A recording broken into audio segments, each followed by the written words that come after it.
Have your pen and paper ready. Here are some points we have prepared for your reflection. The first question is, do I appreciate Jesus' love for and oneness with me? Pinahahalagahan ko ba ang pag-ibig ni Jesus at ang pakikiisa niya sa akin?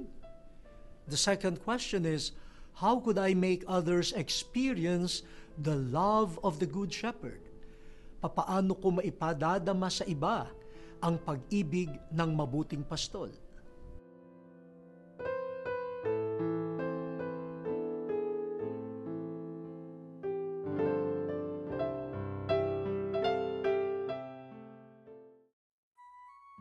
Most loving and almighty Father, by the coming of your Son Jesus to the world, you revealed your face to us. By his death on the cross, your mercy flowed to the world from his pure heart. By his resurrection, you revealed that you are the God of life, love, peace, mercy, and light. Father, we easily forget. Remind us that we are created in your image, that every breath is your gift, that you made us stewards of your creation and of each other, that we are your children. By the power of the Holy Spirit, strengthen our faith that we may not lose our way.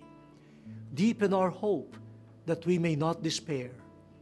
Revive every heart that has grown cold. Make it like the heart of Jesus, aflame with love for you and neighbors. Together with Mary, our Mother, hear our prayer in Jesus' most holy name. Amen. Thank you for joining us this morning, brothers and sisters. May the Word of God proclaimed and heard brighten your day.